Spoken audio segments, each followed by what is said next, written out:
OK, donc, comme je l'ai dit, nous allons voir la méthode de Stan Wettstein. Alors, Stan Wettstein, on va faire un peu sa biographie tout à l'heure. Il faut savoir que c'est un mec, c'est un monsieur qui, il est déjà mort aujourd'hui, il est déjà décédé, qui traite essentiellement les actions. Donc, sa stratégie est basée beaucoup plus sur les actions. J'ai essayé de l'adapter aux devises, aux matières premières, aux indices. D'accord? Voilà. Donc, il fait du swing et lui, il trade en weekly. Voilà. Donc, il trade en weekly. J'entends ça là-bas. Il faut mettre un écouteur. Il faut mettre un écouteur. Okay. Donc, il trade en weekly. D'accord? Donc, c'est un ultra swinger. Donc, ceux qui n'aiment pas le swing, je pense que vous allez adorer. Et c'est du pure price action. D'accord? Voilà. Donc, n'ayez pas peur. Je sens des gens qui sont, il y a Christian, mais weekly, je vais attendre des mois. Regarde, c'est l'essentiel, c'est que tu gagnes de l'argent. Et donc, il a écrit un bouquin, Secret pour gagner en bourse à la hausse et à la baisse. D'accord? Bon, donc, moi, j'ai acheté son bouquin. D'accord? J'ai le bouquin physique. Et c'est ce que je vais vous montrer aujourd'hui, c'est tiré de son bouquin directement. J'ai acheté ça sur Amazon, je pense, il y a 2 ans, 2018, non, 2020, pardon, 2019, ça fait 1 an. J'ai beaucoup lu, j'ai bossé dessus, j'ai tradé avec. Et voilà, donc c'est le fruit. Je pense personnellement avoir passé près de 200 ordres. J'ai pris près de 200 positions sur cette stratégie. D'accord? Oui, mon ami Donald Myriam. Ça va? Bon, alors, donc, qui est Stan Wettstein? Stan Wettstein, à la base, est un avocat. D'accord? Donc, il n'était pas prédestiné à une carrière de trader.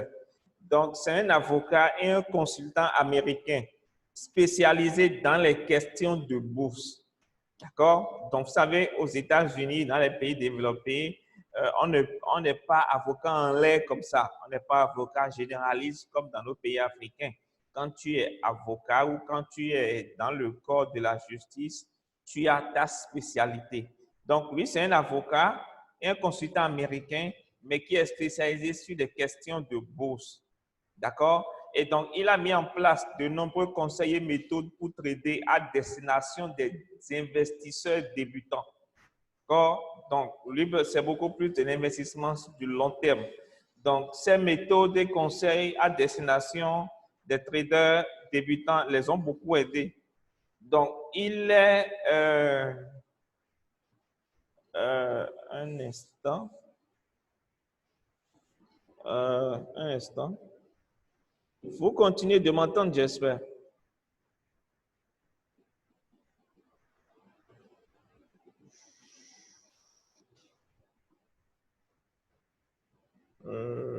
Voilà, c'est... OK. Bon. Enfin, j'ai préparé une connexion de secours au cas où celle-ci va commencer par déconner.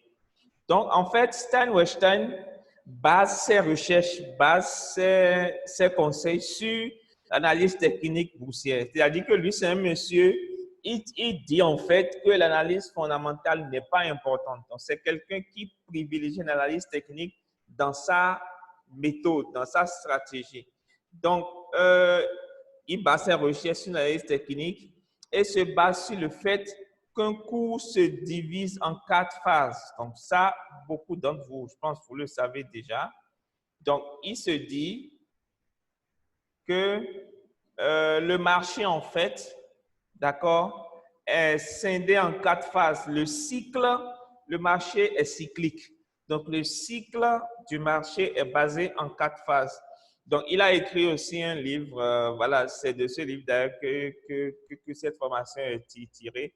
Et donc, à la suite de cette méthode qu'il a mis en place, il a été fortement harcelé pour divulguer son secret, pour trader en bourse, parce que ce secret qu'il a enseigné a fait gagner beaucoup d'argent aux investisseurs, aux traders. Donc, quand les gens les harcelaient pour lui demander mais quel est son secret pour gagner autant d'argent en bourse, pour faire gagner autant d'argent aux gens, il a dit en fait tout ce qu'il a comme secret, c'est enseigné déjà dans son bouquin. Et c'est ça qui est décrit dans les 4 phases. D'accord? Donc, il dit qu'il y a d'abord la première phase, c'est la phase de consolidation du prix. OK? C'est la phase d'accumulation. Pendant ce temps, le prix fait un peu de surplace en bas. D'accord? Dans cette période aussi, les bougies, les volumes de prix, les volumes sont à plat, il n'y a pas de pic de volume et tout. Ensuite, donc dans la phase de consolidation ou d'accumulation, les acheteurs, les institutionnels injectent de la liquidité pour acheter massivement des contrats. D'accord? Donc ensuite, la deuxième phase est la montée du prix. À partir de cet instant, les volumes commencent par montrer des pics. D'accord? Les volumes ne sont plus plats. Il y a des pics de volume qui commencent par se faire voir. Lorsque le prix commence par finir de monter, il y a la phase de plafonnement. La phase de plafonnement, c'est la phase où le marché fait, voilà, est en consolidation aussi. C'est la phase de distribution où le marché range. D'accord? Et c'est la phase qui précède la chute des prix. Dans la phase de plafonnement, on a aussi de gros volumes. Pourquoi? Parce que dans la phase de plafonnement, les institutionnels prennent leurs bénéfices.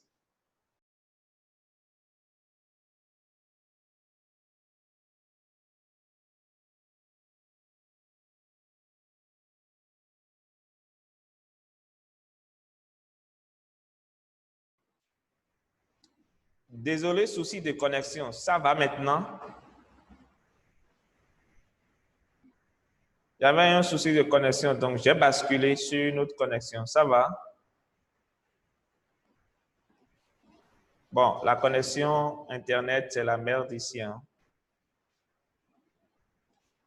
Donc, après, il y a la quatrième phase qui est la phase de chute des prix. D'accord? Donc, il dit que grâce à ces 4 étapes, l'analyse du prix ainsi que la moyenne mobile à 150 jours, d'accord? Ça, c'est un daily. Et la liquidité de l'actif. Bon, je vous passe toute la littérature qu'il y a. D'accord?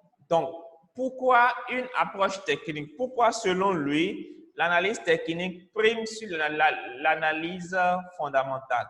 Parce qu'il dit qu'il y a une raison qui explique pourquoi les grands professionnels de marché savent qu'il faut acheter quand les nouvelles sont bonnes et vendre quand les nouvelles sont mauvaises.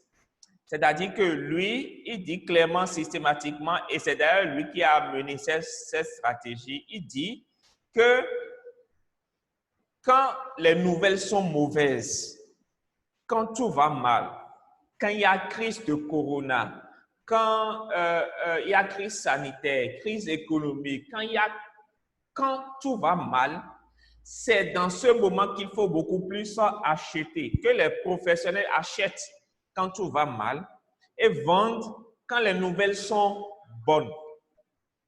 D'accord? Par exemple, lorsque les indices avaient chuté, ok, à cause de la crise du corona, je prends le DAX par exemple. Le DAX à 8000, tout le monde criait au scandale, tout le monde criait à la fin du monde. D'accord?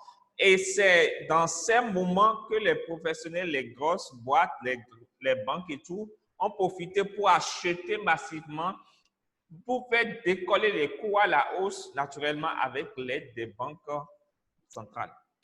Donc, il dit que première approche de Stan Weinstein, c'est que quand les nouvelles sont mauvaises, et là, je parle de ceux qui font du swing, quand les nouvelles sont vraiment mauvaises, d'accord, et que les événements, les gens arrivent à un stade où le désespoir commence à s'installer, c'est dans ces moments qu'il faut beaucoup plus acheter. Et vendre quand tout va bien. Actuellement, sur les indices, par exemple, tout va bien. Les indices montent, les banques centrales injectent de la liquidité. L'économie, on se dit que l'économie est en train de reprendre. D'accord? Les gens peuvent faire maintenant des mouvements grand public sans avoir peur de choper le corona, soit en passant. C'est en fait ça qui me prouve que le coronavirus est une belle arnaque.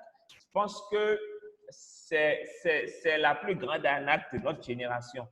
Parce que ce truc, j'ai envie de dire que ça n'existe pas. C'est un truc fabriqué psychologiquement pour faire peur aux gens. Je ne sais pas le pourquoi. Parce que vous ne pouvez pas imaginer qu'à cause de la mort d'un Américain noir aux USA, il y a eu des manifestations dans tous les pays. Et moi, je soutiens, dans beaucoup de pays en tout cas. Mais comme par hasard, le corona qui n'est pas encore fini, on s'attendait à ce que le corona, les chiffres grimpent, augmentent, le chiffre de personnes contaminées augmente, mais curieusement, personne n'en parle. Est-ce que le corona est déjà fini? Est-ce que ça n'a jamais existé? Wait and see. Donc, je reviens à ce qu'on disait tout à l'heure. Quand les nouvelles sont mauvaises, retenez ça, première chose, quand les nouvelles sont mauvaises, il faut acheter, et quand les nouvelles sont bonnes, il faut chercher à vendre. Actuellement, les nouvelles sont bonnes, mais les indices sont en train de... On recommençait par baisser parce qu'on a eu la semaine passée, cette début de semaine, une forte hausse sur les indices et oui, Corona Business et une forte hausse sur les indices. Et là, tout le monde voyait par exemple le DAX. Moi, j'ai des potes par exemple qui voyaient le DAX à 13 000. Certaines personnes voyaient le DAX même à 14 000. D'autres personnes voyaient le Dow Jones à 27 000, à 30 000. D'accord? Donc, les gens, tu vois, le Nasdaq aussi, lui, par exemple, qui surperforme, qui fait de nouveaux plus hauts historiques. Donc, tout va bien dans le meilleur des mondes. Et donc, tout le monde cherche à acheter. Et l'arnaque, moi, je pense qu'il va se mettre en place actuellement, c'est que les gens vont chercher à acheter chaque retracement baissier. Ça va marcher pendant un temps, mais à un moment, la force baissière va se mettre en place et tous ceux qui vont se mettre en face de la baisse vont se faire dégommer one by one. Donc, la deuxième chose qu'il dit, c'est que les graphes forment des creux. Les creux, c'est les bottoms quand les nouvelles sont désastreuses. D'accord? Donc, quand les nouvelles sont mauvaises, les graphes forment des creux. Donc, quand tout va mal sur l'économie, dans l'économie, quand tout va mal, commencez par chercher des bottoms pour pouvoir acheter. Commencez par chercher des double bottoms, des V bottoms, des triple bottoms, des épaules, tête, épaules, tout ce que vous voulez. Mais quand tout va mal, commencez par chercher des creux pour pouvoir acheter. Parce qu'il dit, et je pense que c'est vrai, c'est l'une des remarques que moi j'ai fait personnellement, c'est que quand l'économie, quand tout va mal, le marché commence par vous donner des signaux de reprise. Quand le marché commence par vous donner des signaux de reprise, il commence par vous former des bottoms.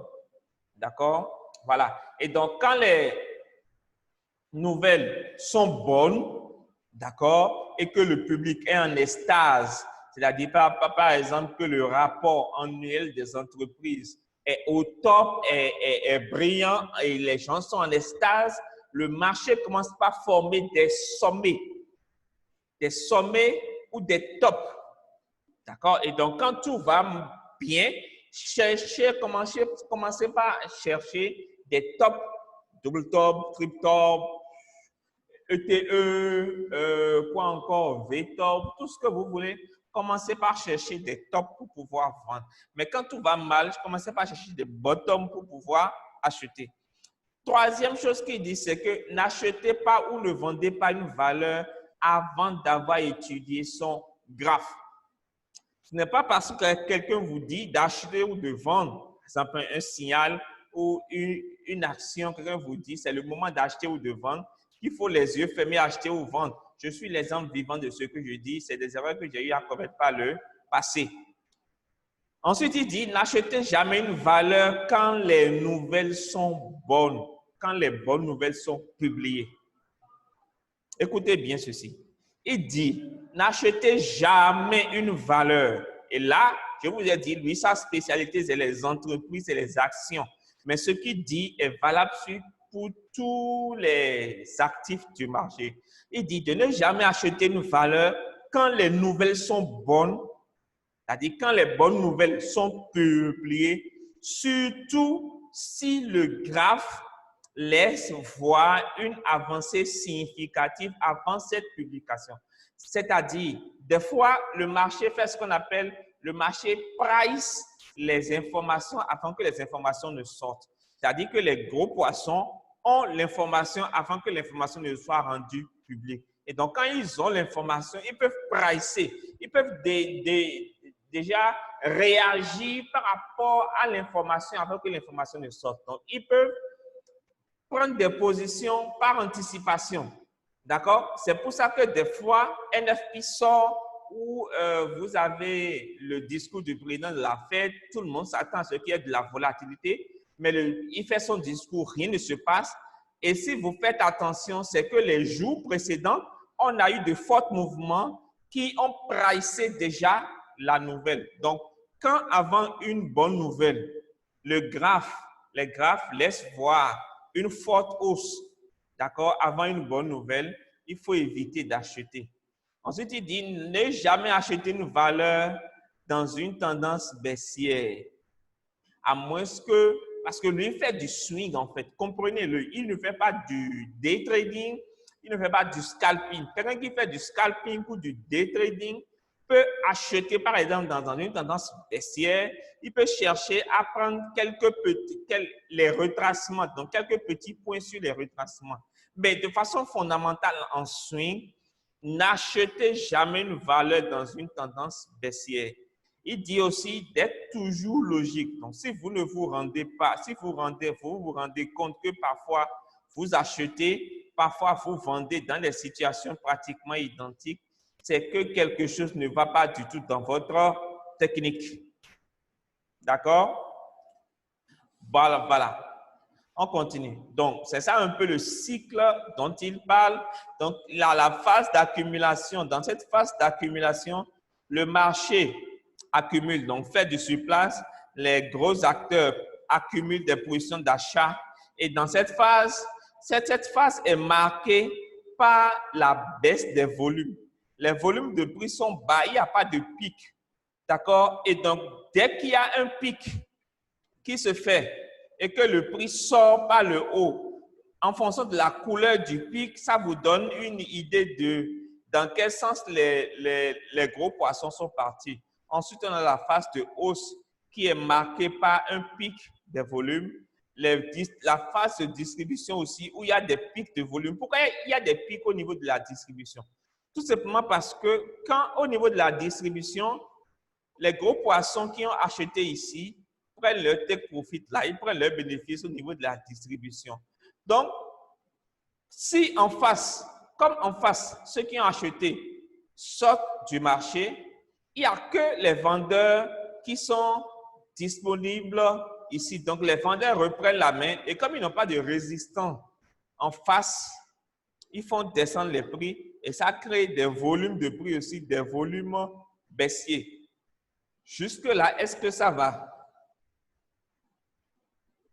Est-ce que vous me suivez bien jusque-là?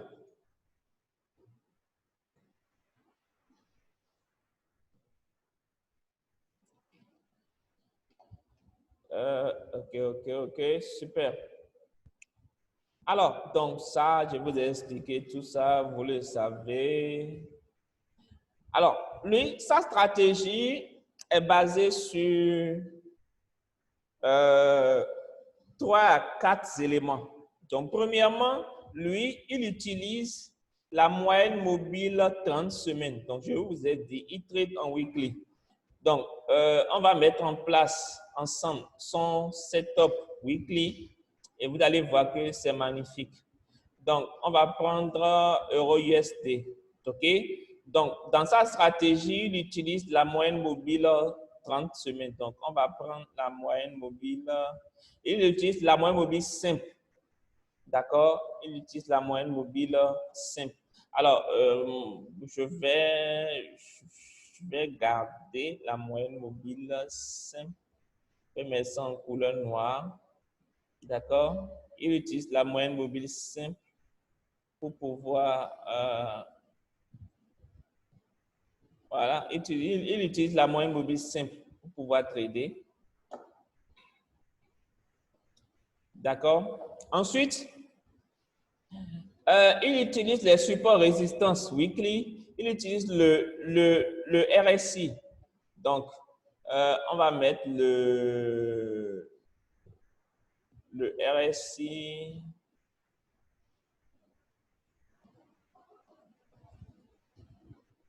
On va mettre le RSI.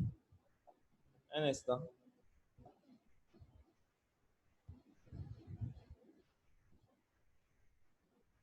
Bon, allez, on va faire ça comme ça.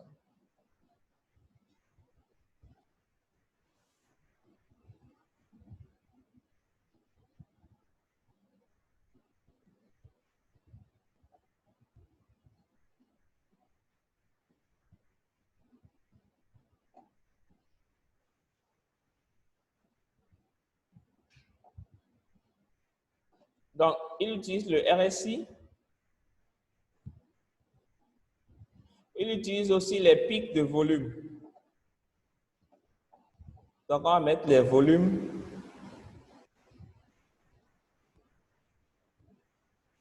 À mettre les volumes. Voilà, donc c'est lui son template qui est là. Rien d'autre. OK? Est-ce que jusque-là, vous me suivez?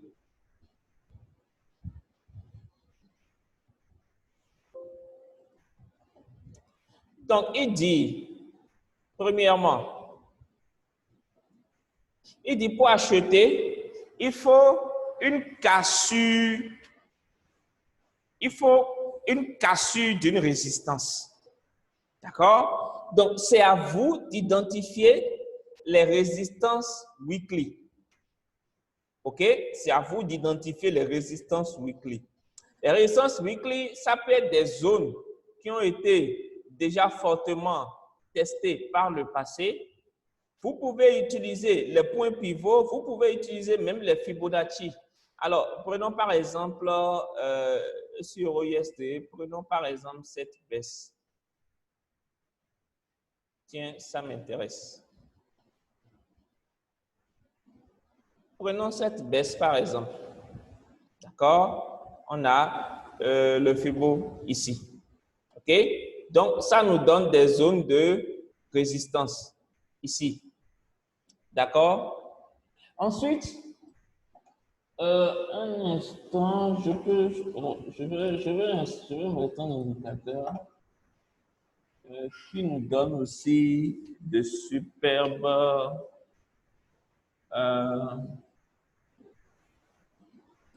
bon, allez, voilà. On va utiliser ça. D'accord? On va utiliser ce template-là. On va utiliser ce template-là. D'accord? Donc, on va prendre un cas typique.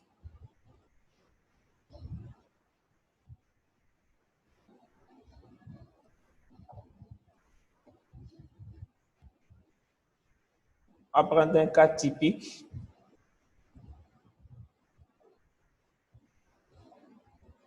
On va prendre un cas typique de ce qu'il tue.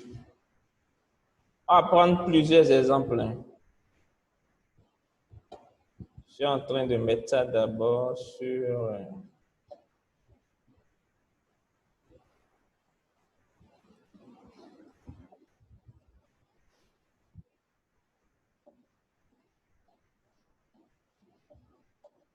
Bien. Donc, il dit première chose, il faut qu'il y ait une cassure d'une résistance. D'accord? Donc, pour acheter, il faut qu'il y ait cassure de résistance. Je prends le Dow Jones en weekly. D'accord? Alors, donc, où est-ce qu'il fallait acheter? Selon la méthode de Stan Weinstein, c'est que on avait un support, pardon, un support ici. D'accord? Enfin, on avait une résistance ici. Je prends pendant que le cours était là. OK? Ou même allez, je prends pendant que le cours était ici. D'accord? On avait une résistance là. Donc, il dit quoi? Premièrement, cassure d'une résistance. Donc, cassure de la résistance. Donc, on a une cassure clôturée. La bougie qui a cassé la résistance ici a clôturé. Regardez ici. La bougie qui a cassé la résistance a clôturé au-dessus. D'accord? Ensuite, il dit quoi? Il dit cassure de la moyenne mobile 30 périodes quand elle est dans une trajectoire ascendante. Donc, ce n'est pas n'importe quelle cassure. La cassure de la moyenne mobile 30 périodes doit s'opérer pendant que la moyenne mobile est dans une phase ou dans une trajectoire ascendante. Donc, on a cassé. On avait déjà cassé. D'accord? Ici, on avait déjà cassé la moyenne mobile 30 périodes ici. OK? On l'avait déjà cassé pendant qu'elle était dans une phase ascendante. Ensuite, on est venu casser la résistance ici. Ça fait deuxième signal. D'accord? Troisième signal, il dit que le RSI doit être en zone de neutralité positive. C'est-à-dire que le RSI doit être dans la zone comprise entre 68 et 50, mais proche de 50. Donc, pendant qu'on cassait ici, voyons voir, pendant qu'on cassait ici, le RSI était où? Le RSI était dans la zone entre 68 et 50. D'accord? Donc, troisième signal pour pouvoir acheter. OK? Et il dit qu'il faut un pic de volume. Donc, il faut que tout soit soutenu par un pic de volume. OK? Évidemment, qu'est-ce qu'on a eu? On a eu, sur la cassure ici, on n'a pas eu vraiment un pic de volume parce qu'on a eu des volumes bas. Ici, voilà, la cassure ici, on n'a pas vraiment eu. Mais le pic de volume est arrivé ici. Donc, c'est sur ce retest-là parce qu'on voit que les prix sont revenus testés, mais la moyenne mobile 30 périodes a fait barrage, a fait office de support. Donc, ce pic vert-là nous donnait confirmation du signal d'achat et on pouvait acheter, d'accord, après ce, comment on appelle ça? Après ce pic de volume-là, on pouvait acheter ici et qu'est-ce qu'on aurait eu? Qu'est-ce qu'on aurait eu? On aurait acheté là, d'accord, ici. On ne serait jamais revenu, donc on aurait acheté en 2016, hein, garder le trade jusqu'en, pardon, on aurait acheté, ouais, en 2016, d'accord, garder le trade jusqu'en février 2020 avant que ça ne chute. Donc là, on a failli même revenir sur le support de 2016. Vous voyez, on a failli revenir sur la, et ça, on a effacé pratiquement 4 ans de hausse en l'espace de 3 semaines, de 3 à 4 semaines. Donc, lui, par exemple, sur cet achat, on aurait pris plus de 10 000 pips en 4 ans, hein, sur le Dow Jones. D'accord? On va aller sur un autre actif. Vraiment, lui, il fait du swing. Donc, voilà, lui, il fait du swing en weekly. D'accord? Voilà.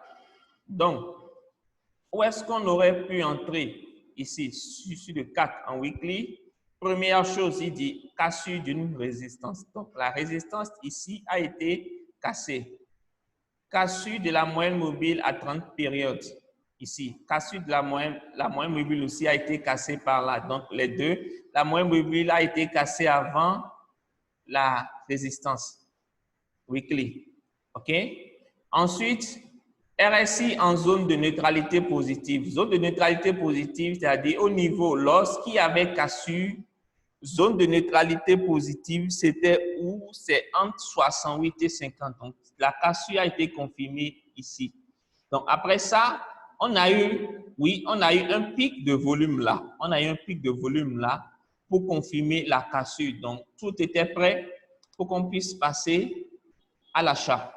Donc, il dit, on pouvait à la clôture, on pouvait acheter là, évidemment mettre notre stop légèrement en dessous des derniers plus bas. On n'est jamais revenu et ça nous a donné un très beau trade de, je ne sais vraiment combien de pips, mais je pense qu'on a fait là sur le CAC 40.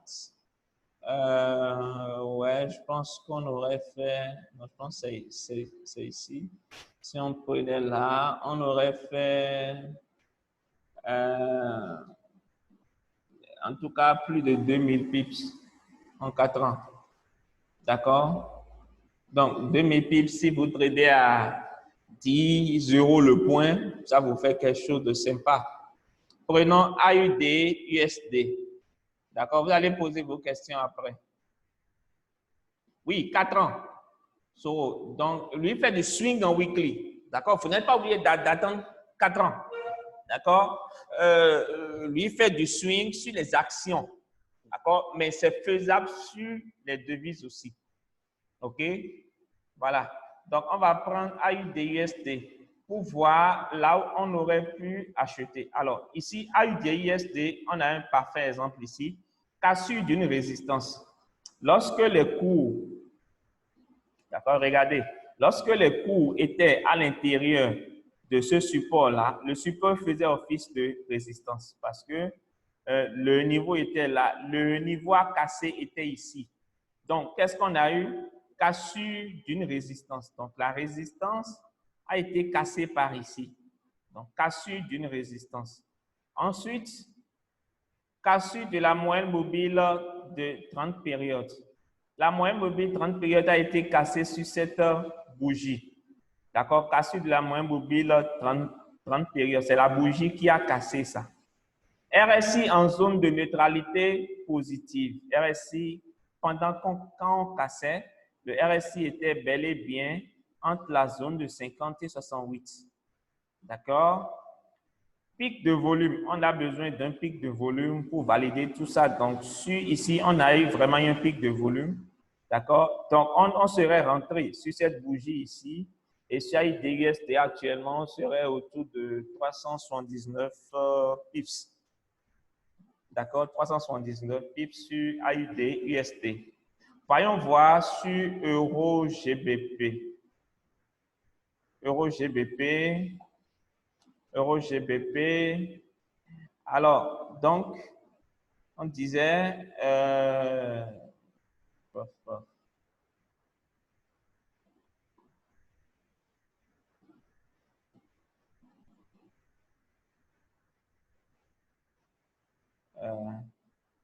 bref. Donc, là, on avait cassé le support qui était ici. Du coup, le support était devenu résistance. Donc, il fallait qu'on ressorte par le haut. Donc, cassure de la résistance. D'accord? Et la même bougie qui a cassé la résistance a cassé la moyenne mobile de 100. Donc, on a légèrement clôturé au-dessus. OK? Est-ce que le RSI était dans la zone positive? Oui. OK? Mais on pouvait attendre cette bougie pour bien valider. Mais on a eu la cassure ici. Même si elle est une petite cassure, on a quand même eu la cassure là. D'accord? Ensuite, RSI en zone positive, clairement oui, début de zone positive, légèrement au-dessus de 50. Maintenant, est-ce qu'on a un pic? Non. Le vrai pic est arrivé ici, mais déjà ce pic-là était assez intéressant parce que c'est plus haut que tous les volumes précédents. Donc, lui, il est plus haut que tous les volumes précédents. Déjà, ce pic aussi était intéressant parce qu'il est légèrement plus haut, mais pas vraiment plus haut que les pics qui ont précédé, il est un peu plus haut que les pics qui ont précédé. Donc, c'était un signal d'achat. On pouvait acheter ici Et on se serait pris combien là? 700 et quelques pips sur EuroGBP. D'accord? Je prends EuroJPI. EuroJPI, on avait ça.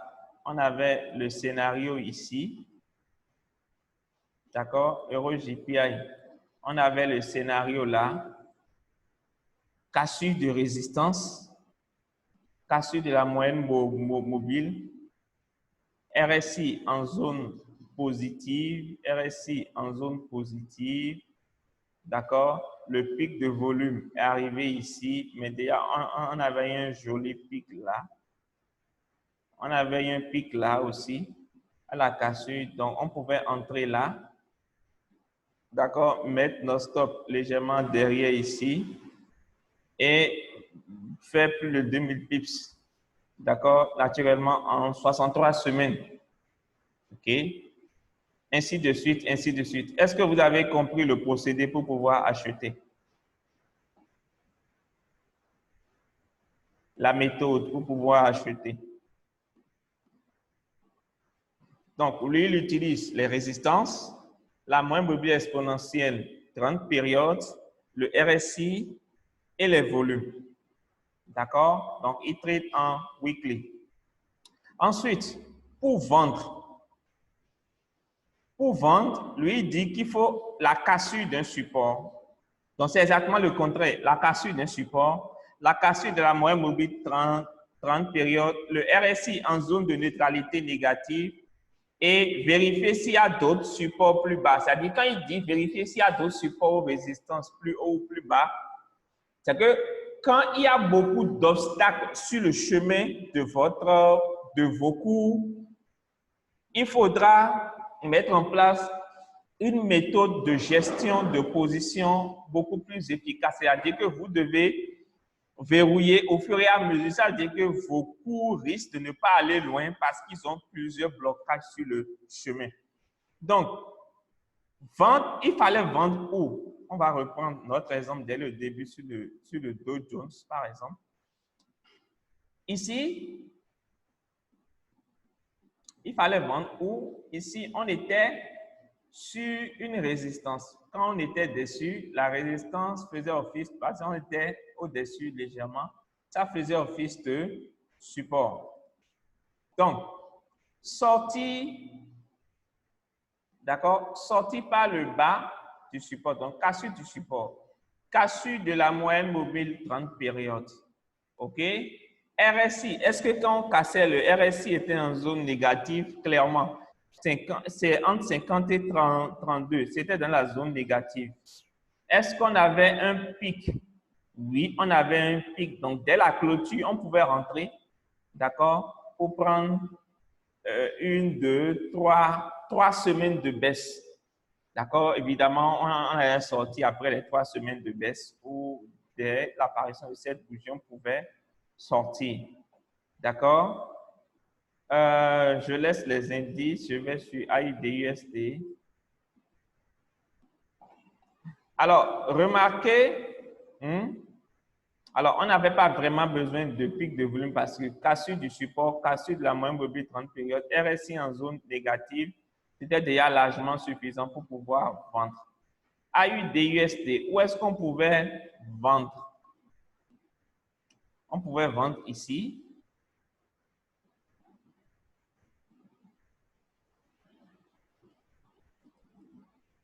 Allez, on pouvait vendre là. D'accord? Cassure, donc ici. Cassure ici du support. Parce que quand on était en haut, lui faisait office du support. Donc, cassure du support, clairement, sur cette bougie ici. C'est la bougie de cassure. C'est la bougie de cassure qui est là. Donc, cassure du support. D'accord? Cassure de la... Alors, ici même, on avait déjà une petite cassure, mais elle n'était pas vraiment validée. Donc, cassure de la moyenne mobile, 30 périodes, cassure du support par ici, RSI en zone négative, tu vends sur cette bougie, tu vends, tu places ton stop derrière les plus hauts précédents et tu te gaves, tu te gaves sur... tu te gaves sur quoi? Tu vends ici et tu t'aurais pris 1400 et quelques pips dans la gueule sur AUD/USD. OK? Ainsi de suite, ainsi de suite. Je vais prendre un dernier exemple. Sur GBP/USD. D'accord? La méthode, comme vous le dites, la méthode n'est pas difficile en soi. D'accord? Donc, pendant qu'on était ici, pendant qu'on était là, OK, ça faisait office de support pendant que le cours était là. D'accord? Donc, si je dois, par exemple, faire un truc ici, hein, cassure de notre support ici. La cassure de la moyenne mobile a eu lieu là. 30 périodes a eu lieu ici. Le RSI est passé en zone négative là. D'accord? Sur cette bougie, je pense. Ouais, là.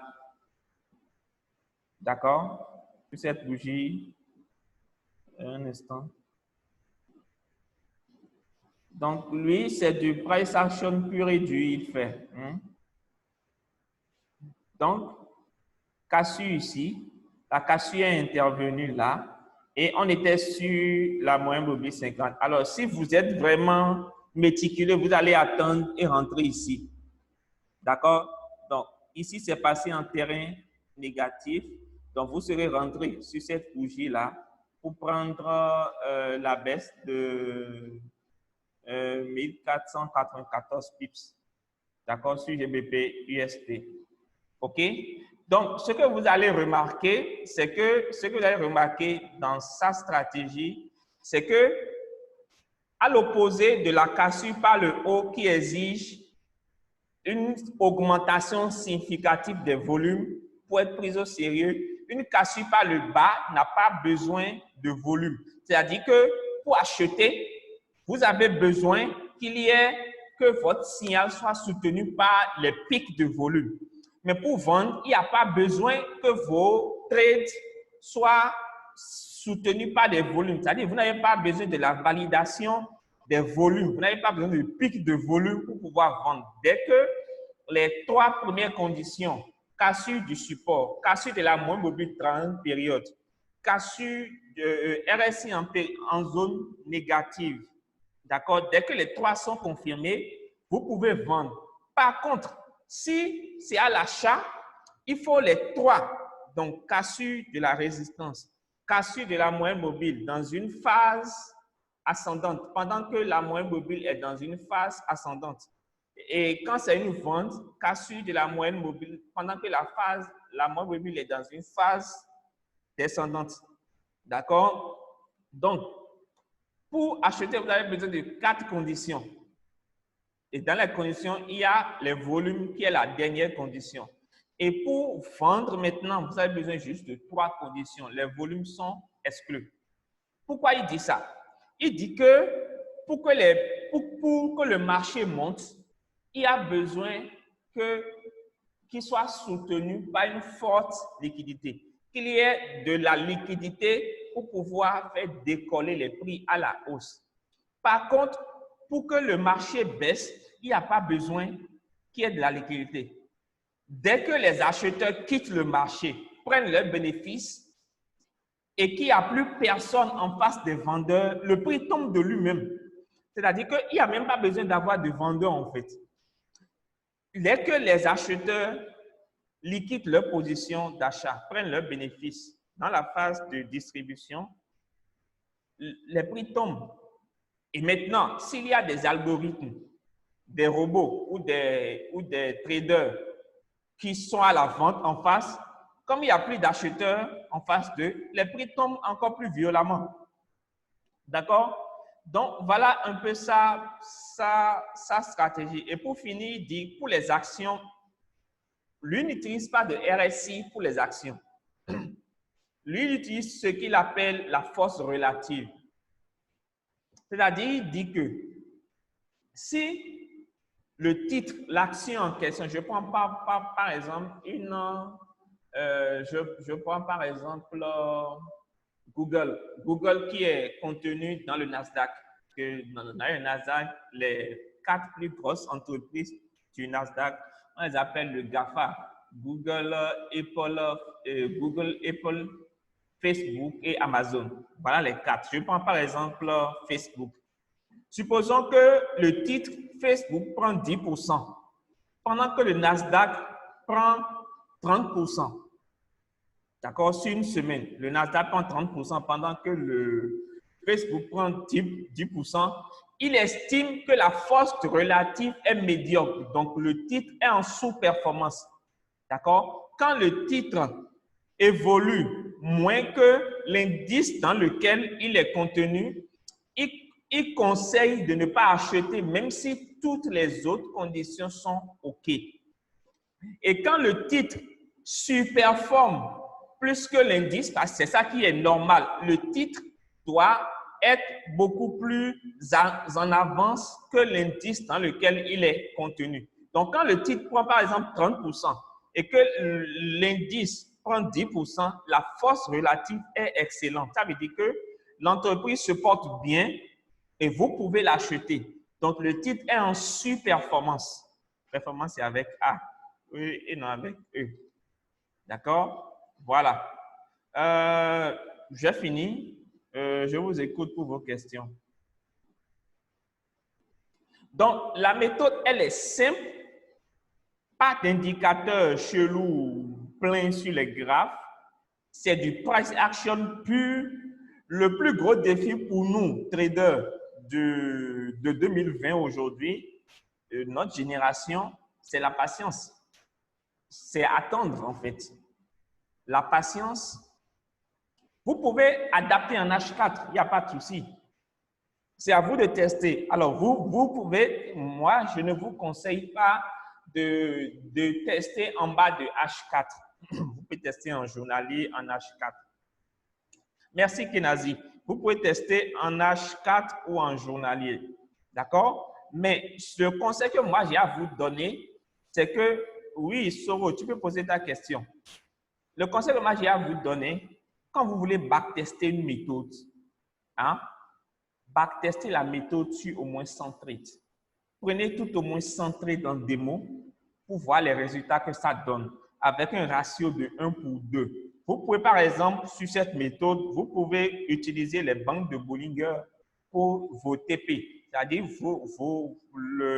la médiane va faire office de TP1 et l'autre bonne va faire office de TP2. D'accord? Voilà. Myriam. Vraiment. Je sais que tu es un homme, mais bon, voilà. Myriam. OK. D'autres questions? Si vous en avez.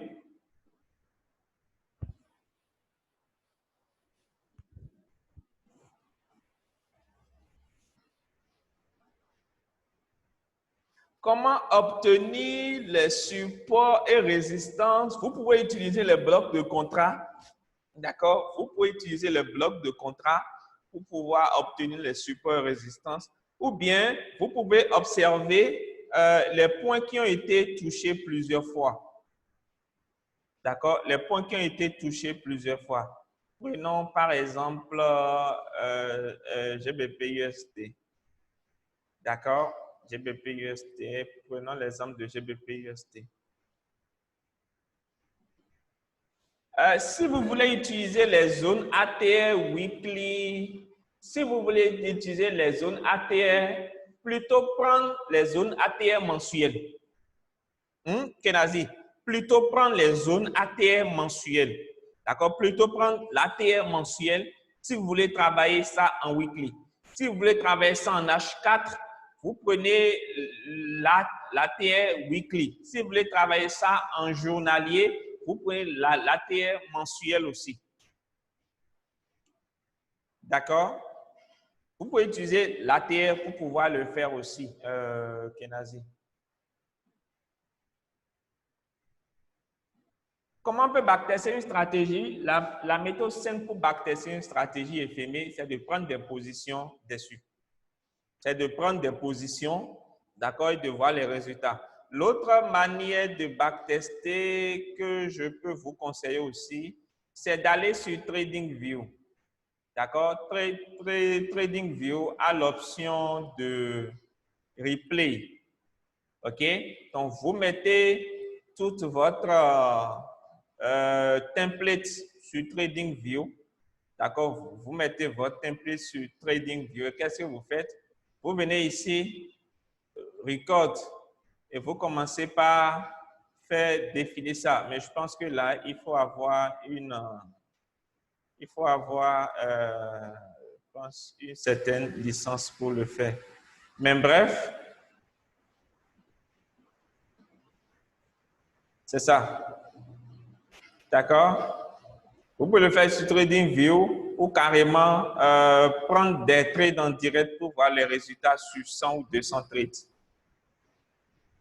Voilà, FME. Oui, richesse infinie. Là, même il reste toujours 30 périodes. Toujours 30 périodes pour le backtest en H4. Toujours 30 périodes. Vous pouvez utiliser les zones ATR. Vous pouvez utiliser aussi, pour ceux qui ont pris le système Sniper FX, l'indicateur de support résistance qui vous affiche les niveaux qui ont été testés plusieurs fois. Vous pouvez aussi utiliser ça pour pouvoir tester la stratégie. La stratégie est utilisable sur V115 aussi, sur les indices synthétiques. Nikema, tu adores les indices synthétiques apparemment. Oui, utilisez les mêmes paramètres. Myriam, utilisez les mêmes paramètres. Si vous voulez tester ça en daily ou en H4, utilisez les mêmes paramètres. Mais ne descendez pas en bas de H4, quoi, mais utilisez les mêmes paramètres. D'accord? Maintenant, à vous de voir comment identifier vos supports et résistances.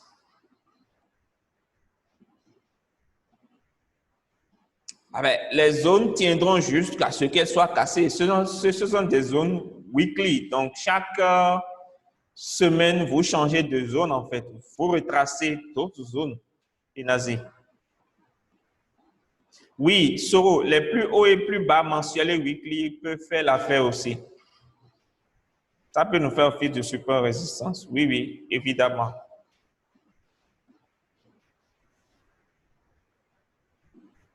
Farid, sur l'eau close. C'est une sacrée question que tu me poses. Hein? Attends, je vais voir. C'est sur close, Farid. C'est sur close. C'est sur close. Super, Fémé, Kenazi, voilà, super, Soro. Ah. C'était simple. Je pense que c'est assez efficace quand même. Oui, Myriam, je t'écoute.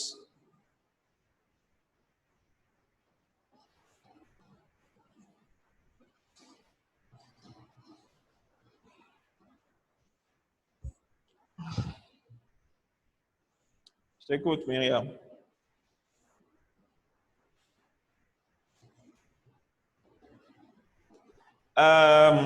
Comment détecter les blocs?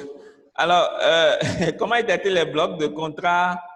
C'est un module pour mes étudiants VIP, ceux qui payent la formation. D'accord? Donc, si tu veux que je te montre, passe de l'autre côté, quoi. Fais sortir le cash pour que je te montre. D'accord? Peut-être un jour, si je suis bien heureux, je peux faire une petite vidéo dessus si je suis content. D'accord, Myriam? Non, pardon, éphémé. OK? Mais par contre, tu peux utiliser les zones ATL, les OE précédents. Alors, je vais faire une vidéo, d'accord, sur comment identifier, sur une méthode simple pour identifier les zones weekly et mensuelles. D'accord? Ça ne sera ni bloc de contrat, ni rien. OK? Merci, HPPC.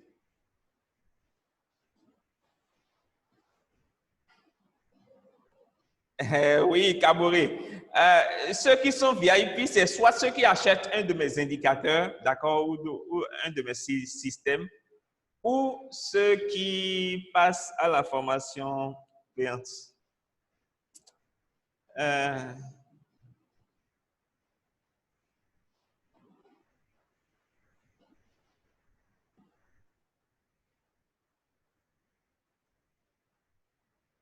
Oui, Myriam, c'est ça qui est normal.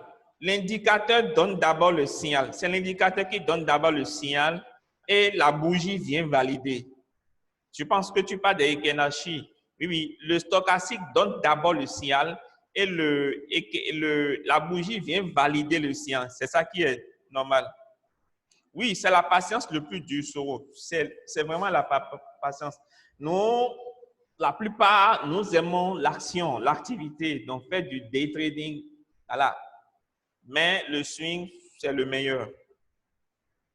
Donc, c'est la patience. Et je pense que ça peut se travailler. On peut faire un mixte des deux. On peut panacher les deux pour trouver ce qui est beaucoup plus adapté à chacun, quoi. On peut faire de l'intra-swing. Voilà. Donc, avoir des actifs sur lesquels on préfère plus faire du swing et d'autres sur lesquels on préfère plus faire de l'intra. Ça peut se faire. Oui, pour le moment, il n'y a pas trop de volatilité cette semaine parce que la semaine passée, on a eu une forte volatilité, surtout sur les indices. Moi, je suis beaucoup plus sur les indices.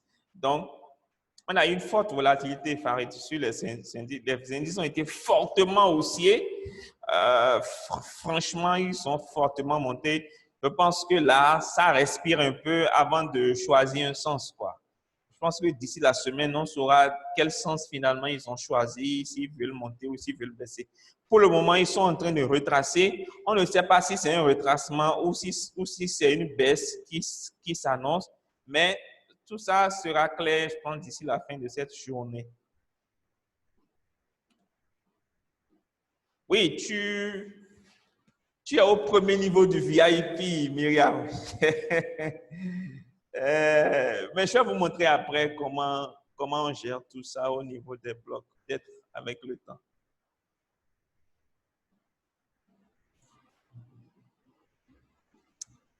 D'accord? Oui, je t'écoute, Myriam. Tu veux me proposer un topo, quoi? Je suis chaud.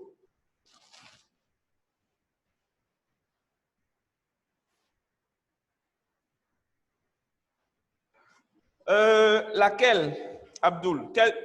Tu parles de la stratégie d'aujourd'hui?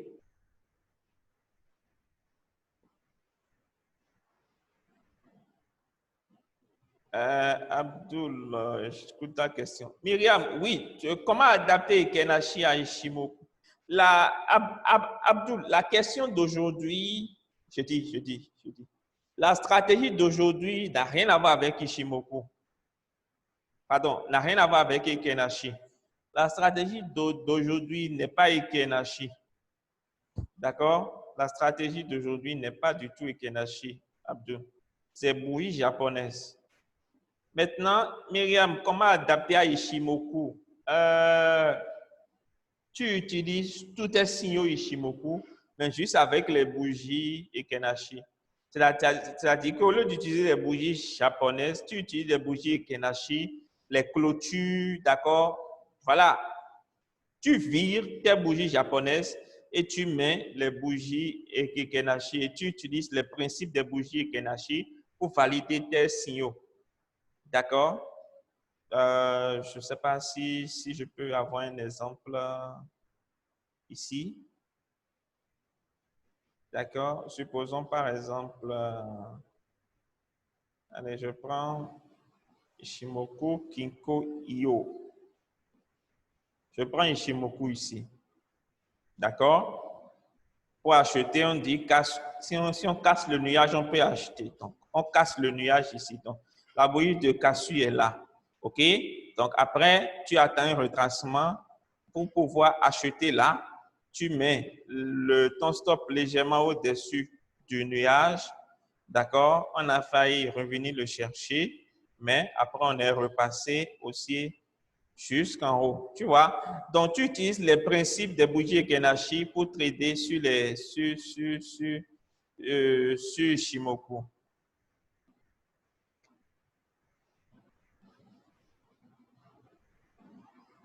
Des cours de psychologie, il y en a plein sur YouTube, hein, mais si vous voulez, on peut se faire une séance 100% psycho la semaine prochaine. Si vous voulez faire, s'il y a beaucoup de monde, je peux le faire. D'accord? Super, Kaboré. Rendez-vous le 30 juin. Ouais. J'attends impatiemment aussi.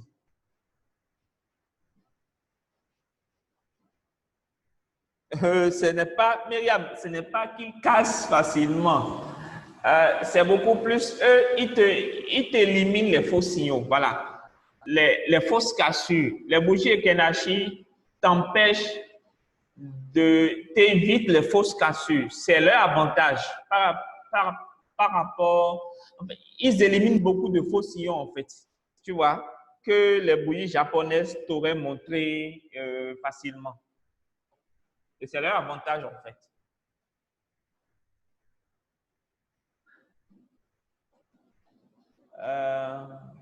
Ishimoku, ça vient, Abdul. Ishimoku, ça vient. Le RSI est sur la plateforme. Juste que mon paramétrage est un peu différent.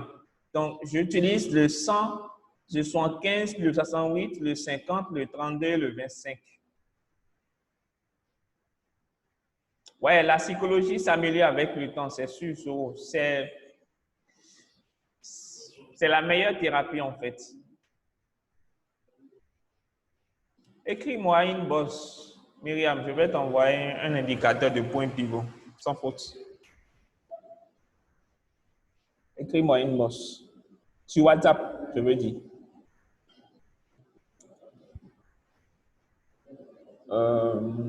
D'autres questions? D'autres questions une fois? D'autres questions deux fois? D'autres questions trois fois? Alors, les amis, merci beaucoup. La vidéo sera en ligne d'ici là, d'ici quelques minutes. La vidéo sera en ligne et je vous enverrai le lien dans vos groupes pour que vous puissiez visualiser plusieurs fois si vous voulez. D'accord? Bien. Allez, portez-vous bien.